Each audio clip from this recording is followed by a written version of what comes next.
Hello à tous, on se retrouve dans un format un peu différent. En fait, je vais essayer de vous présenter un peu le matériel avec lequel je compte partir. Partir où?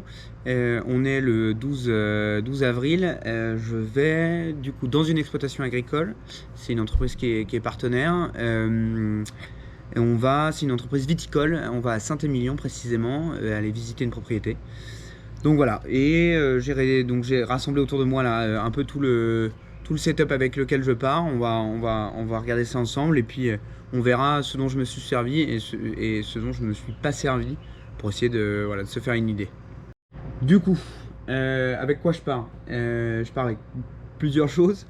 On va commencer tout d'abord un peu sur l'équipement réparation, éventuelle, potentielle problématique, j'en sais rien, crevaison. Donc je pars bien sûr de quoi démonter. Une petite housse, il y a différentes clés Allen et puis des rustines.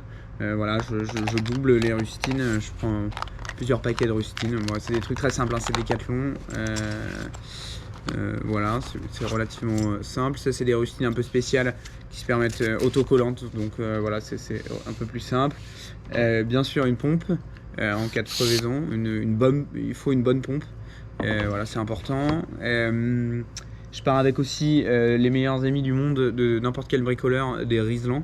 Voilà, c'est hyper pratique dès qu'on a besoin de boucler des trucs. Bah, c'est relativement efficace. Donc voilà, donc ça c'est sur l'aspect vraiment réparation. J'ai aussi bien sûr des démontes pneus. Voilà, c'est plutôt pratique. Du coup maintenant sur l'aspect sommeil, dormir. Je pars avec du coup j'ai une tente. C'est une tente relativement compacte. C'est Grand Canyon. C'est une tente que j'ai trouvée sur Amazon. 80 balles. Franchement, elle fait le taf. On verra. C'est pas du très solide. On va voir un peu justement. C'était de voir si c'est fonctionnel pour un éventuel tour du monde. Mais là, pour l'entraînement, je pars avec ça. J'ai là-dedans, c'est un sac étanche, mais là-dedans, j'ai un sac de couchage Decathlon 20 balles, le moins cher. Voilà, pareil, essayer de voir un peu si ça marche dans des temps relativement doux.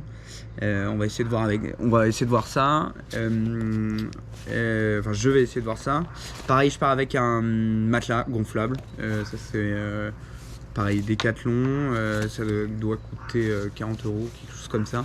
C'est vachement bien, ça pèse rien et puis c'est vraiment confortable pour m'en être servi en juin. Je pars avec quoi d'autre? Un petit oreiller gonflable, chose que je n'avais pas en juin. Voilà, pour un peu plus de confort. Puis en termes de logement, c'est à peu près tout. Alors maintenant, pour parler un peu des affaires avec lesquelles je pars, vraiment, je pars avec le strict minimum. Je pars bien sûr avec un cuissard de cycliste, voilà, un truc rembourré là derrière, histoire de pas avoir mal au cul. Voilà, je pars avec, j'ai un kawaii, voilà, une surveste un peu coupe-vent, vachement bien. Une super marque, ça c'est vraiment top. J'ai un petit short au cas où. Voilà, et j'ai un gros pull et bien sûr un haut de cycliste. Bon, bah, ça c'est que j'ai eu grâce à des sponsors. Et pareil, un gros pull en grosse polaire, enfin une vraie polaire un peu technique. Voilà, pour éviter d'avoir trop froid. Ouais, j'ai un dernier truc, ça c'est vraiment un poncho, un gros poncho. Voilà, pour s'il pleut des litres, au moins je suis avec ça plutôt assuré de pas trop prendre l'eau. Et dernier truc, voilà, j'ai une paire de gants. Ça c'est ouais, pour les mains, c'est du confort, mais c'est important d'en avoir parce qu'au bout d'un moment on commence à avoir un peu mal aux mains. Voilà, donc ça c'est l'intégralité de l'équipement. Donc je pars vraiment light, j'essaie de voir si ça va et on prendra note de ce qui a marché ou pas et ce dont je me suis servi ou pas. Du coup, toujours voilà, sur la préparation de matériel. Demain, je compte partir du coup en termes de matériel électronique. Donc j'ai un petit GPS comme ça. Voilà, c'est assez pratique, surtout dans le cadre du Tour du Monde, mais voilà, je vais essayer de me familiariser avec cet outil. Voilà, ça permet voilà, d'avoir une position, voilà, de rassurer éventuellement les proches. Donc ouais, vachement pratique. Je pars avec, donc en termes de numérique, j'ai un iPad. C'est un iPad Pro, ça c'est top, voilà, c'est ce avec quoi je vais partir pour le Tour du Monde, pour voilà, faire des newsletters éventuellement.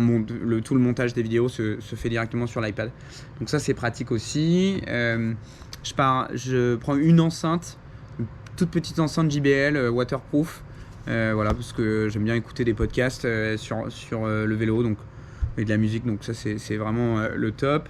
Je prends aussi le soir, quand on veut être un peu tranquille, j'ai un casque Bose, voilà, pour être tranquille, un peu isolé. Et qu'est-ce que je prends d'autre? Après, sur l'aspect énergétique, en fait, directement sur mon vélo, je vous montrerai, j'ai en fait un moyeu dynamo qui me permet, voilà, de recharger avec un petit accumulateur, et qui me permet de recharger et de pouvoir recharger l'intégralité de mon matériel électronique.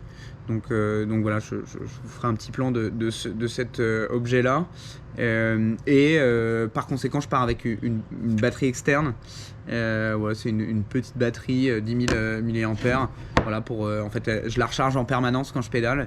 Et je la charge en permanence, et derrière, je peux recharger un peu les différents appareils électroniques que j'ai.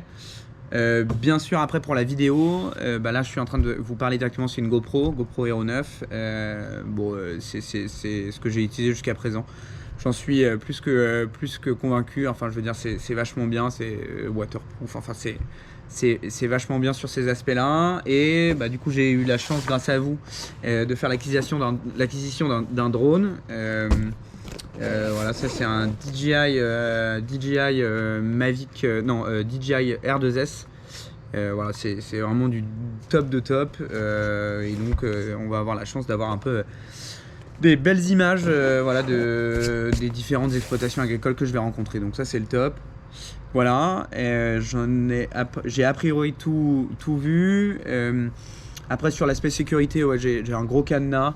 On est sur voilà, c'est un gros U. Il y a deux écoles, soit on privilégie le léger mais ça coûte très cher, ou un truc relativement lourd mais au moins voilà, ça coûte moins cher, et puis on est sûr de la solidité. Voilà, je suis parti là-dessus. C'est vrai que ça pèse vraiment, ça doit peser aux alentours d'1,5 kg, 2 kg, mais bon, au moins je suis safe là-dessus. Voilà, et ouais, et en termes de l'idée là, vraiment, c'est d'essayer d'être autonome. Je pars 2 jours et demi, donc voilà, c'est d'être le plus autonome possible, essayer de pas m'arrêter à droite à gauche pour acheter des choses. Donc je pars aussi avec un petit réchaud, un jet, alors c'est la marque Jetboiled, mais un petit réchaud comme ça, hop, et tu t'allumes directement, voilà, et on peut poser, voilà, pour se faire un café, ou même cuisiner les pâtes, enfin un peu tout ce qu'on veut. Donc ça c'est vachement sympa. Je m'en suis pas encore vraiment servi, mais voilà, je vais essayer de m'en servir, et on va faire un peu le bilan de toutes ces choses là. Voilà, j'ai fait cette petite vidéo pour vous présenter un peu le matériel avec lequel je comptais partir pour ce deuxième entraînement. Voilà, le départ et le départ du Tour du Monde est fixé d'ici un mois et demi, 2 mois, aux alentours du 1er juin. Donc voilà, petite expédition, en plus l'occasion de rencontrer des partenaires, donc voilà, ça va être super. Mais n'hésitez pas, voilà, à me faire vos retours sur le format, et est-ce que vous appréciez. Et de toute façon, on se retrouve sur la route. Moi je pars demain matin, on sera mercredi, aujourd'hui on est mardi. Voilà, et on se retrouve sur la route, et on se retrouvera également pour une vidéo dédiée voilà, à l'exploitation que je vais rencontrer, donc à Saint-Émilion, pour les jeudi. Voilà, je vous remercie, bonne fin de journée à vous, et peace.